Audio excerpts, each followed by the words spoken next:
Chair recognizes the gentleman from Louisiana, Mr. Fleming. Thank you, Mr. Chairman. Let me say, first of all, I want to compliment this panel because this is some of the most cogent, informative stuff that we've had in a long time here. You know, we're approaching, in some cases, past $4 a gallon for gasoline. And just as the law of gravity is everything must come down, the same applies to pricing for commodities. It's all about supply and demand. Now, we do see some spikes at times when there are disruptions or even economic issues that may come up. But in the long term, we know that the real pricing, the underlying pricing trends, are all about supply and demand. And what's interesting is, back to this two-horse analogy where you have alternative energy racing with fossil fuels or hydrocarbons, what we really see, particularly in the last 5 years, is an explosion of discoveries of supplies that we didn't know we had, and then also new technologies that we can exploit to get to those that we haven't been able to before. A great example is the Haynesville Shale in my own district that we didn't even know existed 5 years ago. And now with hydrofracking technology and horizontal drilling, we have such an abundance, we have trouble getting it out of the ground because it's so cheap. We heard testimony yesterday that the per gallon equivalent of natural gas is like $1.80. So it's clear that right now, in that two-horse race, the hydrocarbon, with the exploitation of new technologies and new findings, is winning this race. But let me turn to this. Federal Reserve Chairman Ben Bernanke testified on March 1st before the Senate Committee on Housing and Urban Affairs, noting that sustained rises in the prices of oil or other commodities would represent a threat both to economic growth and to overall price stability.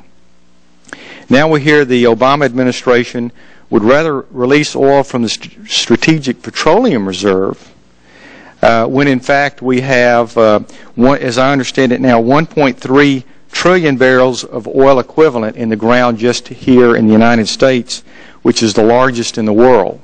So despite some of the things that you're hearing here today, information that's coming from your agencies is telling us that we have a lot of stuff that we can use for many years, and that's the whole problem with alternative sources of energy, is it's still not competitive in the marketplace. Why?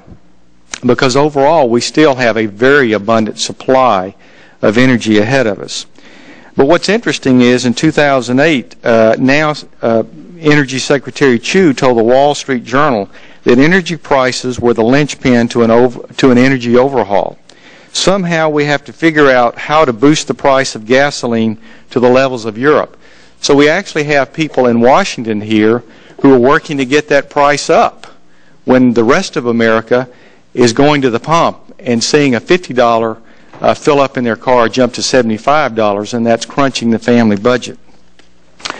So I would just like to have some responses to some of the other panel members today, just real quickly, how you may respond. We'll start maybe to the far left over there, to my left, your response to some of these comments and statements that we've heard today.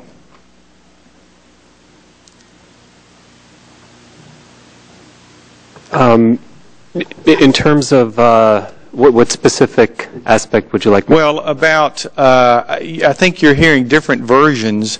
What is our ability to be energy independent in this country using hydrocarbons, realizing that we've gone from 30% dependency overseas to now 60%, and we're shutting off ANWR, we're shutting off offshore drilling.